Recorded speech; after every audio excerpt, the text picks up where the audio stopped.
ಅಬಕಾರಿ ಇಲಾಖೆಯ ಅವ್ಯವಹಾರದ ವಿರುದ್ಧ ದೋಸ್ತಿ ಸಮರವನ್ನ ಸಾರ್ತಾ ಇದೆ.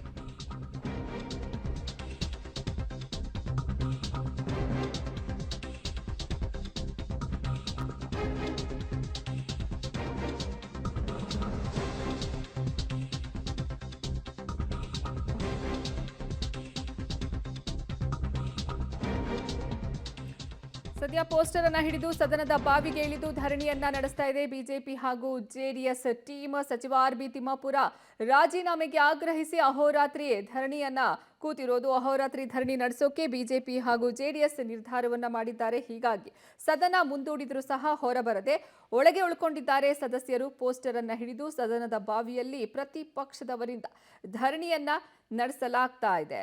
ಅಬಕಾರಿ ಇಲಾಖೆಯ ವ್ಯವಹಾರದ ವಿರುದ್ಧ ದೋಸ್ತಿ ಸಮರವನ್ನ ಸಾರಿದೆ. ಸಚಿವ ಆರ್.ಬಿ. ತಿಮ್ಮಾಪುರ ರಾಜೀನಾಮೆಯನ್ನ ಕೊಡಬೇಕು ಅಂತ ಹೇಳಿ ಆಗ್ರಹಿಸಿ ಅಹೋರಾತ್ರಿ ಧರಣಿಯನ್ನ ಕೈಗೊಂಡಿದೆ ಬಿಜೆಪಿ ಹಾಗೂ ಜೆಡಿಎಸ್. ಈ ಬಗ್ಗೆ ಹೆಚ್ಚಿನ ಮಾಹಿತಿ ನೀಡ್ತಾರೆ ನಮ್ಮ ಪ್ರತಿನಿಧಿ ರಾಘು. ಲೈವ್ ನಲ್ಲಿ ಜಾಯ್ನ್ ಆಗ್ತಿದ್ದಾರೆ. ರಾಘು, ಸದ್ಯ ಅಲ್ಲಿನ ಪರಿಸ್ಥಿತಿ ಹೇಗಿದೆ? ಧರಣಿ ಯಾವ ರೀತಿ ಮಾಡ್ತಿದ್ದಾರೆ? ಇವರನ್ನ ಮನವೊಲಿಸುವಂತಹ ಕೆಲಸ ಏನಾದರೂ ಆಯ್ತಾ?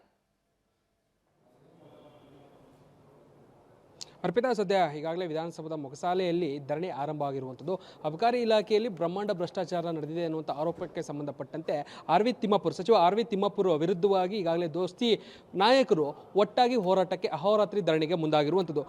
ಒಂದು ರೀತಿಯಲ್ಲಿ ಅವ್ರನ್ನ ಮನವೊಲಿಸುವಂಥ ಕೆಲಸವನ್ನು ಯುಟಿ ಖಾದರ್ ಸ್ಪೀಕರ್ ಅವರು ಕೂಡ ಮಾಡುವಂಥ ಪ್ರಯತ್ನಗಳನ್ನ ಮಾಡಿದ್ರು. ಬಟ್ ಆದರೆ ಬ್ರಹ್ಮಾಂಡ ಭ್ರಷ್ಟಾಚಾರ ಆಗಿದೆ, ಸಂಬಂಧಪಟ್ಟಂತೆ ದಾಖಲೆಗಳನ್ನು ನೀಡಿದ್ರೂ ಕೂಡ ಯಾವುದೇ ರೀತಿಯಾದಂಥ ಕ್ರಮಗಳಿಗೆ ಸಿಎಂ ಮುಂದಾಗ್ತಾ ಇಲ್ಲ.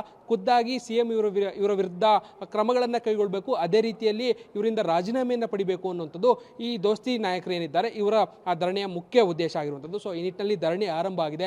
ಬೆಳಗ್ಗೆಯ ತನಕವೂ ಕೂಡ ನಾವು ಯಾವುದೇ ಕಾರಣಕ್ಕೂ ಸರಿಯಾದ ರೀತಿಯಲ್ಲಿ ಕ್ರಮಗಳಾಗಲಿಲ್ಲ ಅಂದಂಥ ಸಂದರ್ಭಗಳಲ್ಲಿ ನಾವು ಧರಣಿಯನ್ನು ಮುಂದುವರಿಸ್ತೇವೆ. ಸೊ ಅದರ ಭಾಗವಾಗಿ ಈಗ ಧರಣಿ ಆರಂಭ ಆಗಿರುವಂಥದ್ದು. ಸೊ ಆ ಕಾರಣಕ್ಕಾಗಿ ನಾವು ಧರಣಿಯನ್ನು ಮಾಡ್ತಾ ಇದ್ದೇವೆ ಅನ್ನುವಂಥ ನಿಟ್ಟಿನಲ್ಲಿ ಮುಂದಾಗಿರುವಂತಹ ನಾಯಕರು ಸದ್ಯ ಮೊಗಸಾಲೆಯಲ್ಲಿ ಅಲ್ಲೇ ಜಾಂಡ ಹೂಡೋದ್ರ ಮುಖಾಂತರವಾಗಿ ಅಲ್ಲೇ ಕೂರೋದ್ರ ಮುಖಾಂತರವಾಗಿ ಯಾವುದೇ ಕಾರಣಕ್ಕೂ ನಾವು ಎದ್ದೋಗೋದಿಲ್ಲ ಅನ್ನುವಂಥ ಒಂದಷ್ಟು ಪಟ್ಟನ್ನು ಹಿಡಿದಿದ್ದಾರೆ. ಈಗಾಗಲೇ ಇದಕ್ಕೆ ಬೇಕಾದಂಥ ಎಲ್ಲ ವ್ಯವಸ್ಥೆಗಳನ್ನು ಮಾಡುವಂಥ ನಿಟ್ಟಲ್ಲೂ ಕೂಡ ಯುಟಿ ಖಾದರ್ ಅವರು ಒಂದಷ್ಟು ಆದೇಶಗಳನ್ನು ನೀಡಿದರು, ಸೂಚನೆಗಳನ್ನು ನೀಡಿದರು. ಅದರಂತೆ ಸದ್ಯ ಒಳಭಾಗದಲ್ಲಿ ಧರಣಿ ಮಾಡ್ತಾ ಇರುವಂಥ ನಾಯಕರೇನಿದ್ದಾರೆ ಅವರಿಗೆ ಈ ರಾತ್ರಿಗೆ ಬೇಕಾದಂಥ ವ್ಯವಸ್ಥೆಗಳೇನಿದು ಅಂದರೆ ಅವರು ಮಲ್ಕೊಳ್ಳೋದಕ್ಕಿರ್ಬೋದು, ಜೊತೆಗೆ ಅವರು ಊಟ ತಿಂಡಿ ವ್ಯವಸ್ಥೆಗಳೇನಿದು ಅವೆಲ್ಲವನ್ನು ಕೂಡ ಮಾಡುವಂಥ ಕೆಲಸಗಳನ್ನು ಮಾಡಲಾಗಿದೆ. ಬಹುತೇಕ ಬಿಜೆಪಿ ಹಾಗೂ ಜೆಡಿಎಸ್ನ ಬಹುತೇಕ ಎಲ್ಲ ಶಾಸಕರು ಕೂಡ ಈಗಾಗಲೇ ಧರಣಿಯಲ್ಲಿ ಭಾಗಿಯಾಗಿರುವಂಥದ್ದು.